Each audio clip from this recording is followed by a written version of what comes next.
Diane Abbott has called out Angela Rayner after she said police should shoot terrorists and ask questions second during a live interview.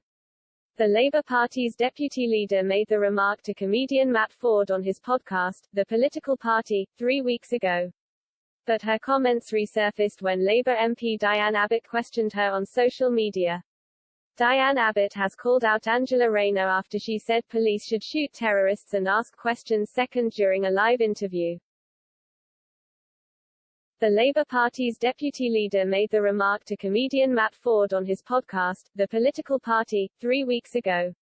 But her comments resurfaced when Labour MP Diane Abbott questioned her on social media. Ms. Abbott tweeted, "Is Angela suggesting a mandatory death sentence for suspected, but not convicted, terrorists?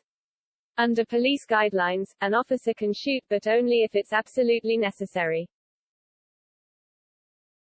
Proportionate and they honestly believe there is an imminent threat to life." However, a Labour source told the BBC the deputy leader was not advocating going beyond existing guidelines or changing the current policy. During the interview with Mr. Ford, Ms. Rayner was asked whether she considered herself as a hard left or soft left politician. She said she would accept the latter, but not on all topics. Ms. Rayner continued, "On things like law and order, I'm like, quite hardline, I'm like, shoot terrorists and ask questions second. Sorry, is that the most controversial thing I have ever said?" She went on to say she was more radical when it came to the economy and she could not be pigeonholed. This is not the first time Ms. Rayner has been called out for her controversial language. Back in September, Ms. Rayner launched into a foul-mouthed late-night rant against the Conservative Party, accusing them of being homophobic, racist, scum.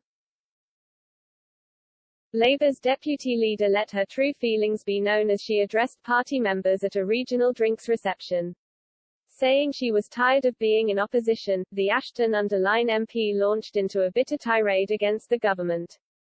"Don't miss," Ms. Rayner said, "the stories I tell about my childhood are for people to look at themselves and to be able to say look at what we did, look at what we achieved when we're in government, and look what we can do."